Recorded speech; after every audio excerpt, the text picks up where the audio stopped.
Bonjour à tous. Une crise de l'immobilier est-elle vraiment à nos portes? Entre inflation, hausse des taux de crédit et difficulté à avoir des crédits immobiliers, aujourd'hui, il n'est pas facile d'y voir clair. Et bien ça tombe bien car on reçoit Guillaume Levrel, directeur du développement et de l'animation chez Angle Neuf, la filiale consacrée à l'investissement immobilier du LCL. Pour faire le point sur les marchés, notamment celui du neuf, Guillaume Levrel, bonjour. Bonjour. Guillaume Levrel, vous êtes un expert des marchés immobiliers, anciens et neufs. Comment se porte-t-il ? Alors sur le marché de l'ancien, ce qu'on constate, c'est évidemment une baisse des volumes depuis 18 mois maintenant. Baisse des volumes, mais pas homogène. Il y a des régions qui se comportent mieux que d'autres, qui se comportent aussi mieux que d'autres en termes de prix, et notamment la région PACA ou la côte atlantique, sur lesquelles les prix continuent d'augmenter, contrairement à ce qu'on peut entendre.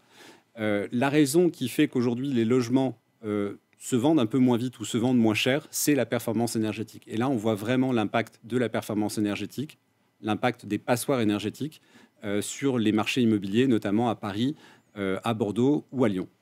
Sur le marché du neuf, ce qu'on constate, là, c'est une baisse des volumes très forte, notamment sur les investisseurs, puisque le marché fait globalement moins 50 par rapport à l'année dernière. Une baisse aussi sur les propriétaires occupants, mais bien moindre. Et donc, on voit que le logement neuf, c'est une réponse finalement à un besoin de logement, qu'on soit primo-accédant ou secondo-accédant. Le marché s'est donc ralenti, principalement du fait du crédit, à la fois son coût, qui a augmenté, qui a doublé en l'espace de 15 mois, mais également les règles d'octroi qui se sont considérablement durcies. Alors évidemment, dans ce contexte de marché, beaucoup de Français se posent la question, est-ce qu'il vaut mieux attendre ou acheter tout de suite?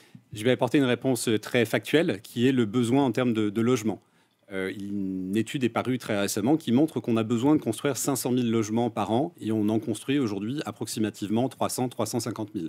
Donc on creuse finalement ce déficit et ce déficit, il a un impact direct sur le marché de la location où on voit qu'un certain nombre de villes ont aujourd'hui des situations extrêmement tendues. Pour ce qui est du neuf, le neuf, c'est une réponse finalement aux enjeux de la transition écologique. Le neuf aujourd'hui, le logement neuf, ce sont des logements qui sont les plus performants d'un point de vue énergétique et qui apportent une vraie réponse, là aussi, sur la lutte contre les émissions carbone. Enfin, un achat immobilier est un achat qui se finance à crédit. Or, dans un contexte d'inflation, quand on est bon an mal an entre 5,5 et 6% d'inflation, financer son achat immobilier à 4 ou 4,5%, ça reste une très bonne opération. En clair, ce que vous nous dites, c'est qu'un logement, finalement, c'est plus qu'un logement. Un achat immobilier, c'est d'abord un achat de long terme. C'est un achat qu'on fait pour se loger ou pour développer son patrimoine immobilier, pour préparer la transmission, pour préparer des revenus complémentaires. C'est un achat qu'on peut financer à crédit, on vient de le dire, qu'on peut bien entendu financer aussi avec les revenus qu'on va en tirer et aussi, pourquoi pas, avec une économie d'impôt. Alors justement, vous parlez d'économie d'impôt. Pouvez-vous nous rappeler les dispositifs existants ? On peut faire de l'immobilier sans faire d'incitation fiscale particulièrement. On peut le faire au travers de dispositifs Malraux, de déficit foncier pour ceux qui ont déjà des revenus fonciers. Et puis donc le faire au travers du dispositif Pinel ou du dispositif Pinel Plus, qui est son petit frère. Et c'est important effectivement d'en parler aujourd'hui, puisque finalement, il ne reste que 14-15 mois pour réaliser une opération de ce type-là. Je l'ai dit tout à l'heure, ce dispositif, c'est d'abord une réponse à un besoin de logement, et notamment de logements intermédiaires dans les grandes villes, dans les zones tendues. C'est un dispositif qui va permettre à nos clients finalement de développer un patrimoine immobilier dans ces grandes métropoles, donc là où sont les besoins, et percevoir finalement en contrepartie d'un engagement dans le temps une réduction d'impôt. Juste pour les auditeurs qui ne sont pas experts, comment fonctionne le Pinel et le Pinel Plus ?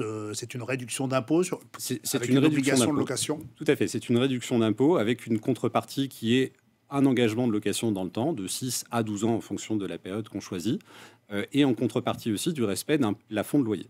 Et alors, combien on peut économiser globalement d'impôts ? Alors, tout dépend de l'opération, mais on peut économiser jusqu'à un petit peu plus de 5 000 € d'impôts par an. Et vous nous dites, donc, dans 15 mois, c'est fini. Il n'y a plus de dispositif Pinel, Pinel Plus à partir de décembre 2024. Décembre 2024, effectivement, c'est la date de fin de ces deux dispositifs, Pinel et Pinel Plus. Alors, on le voit bien, 15 mois, c'est à la fois long et en même temps très court.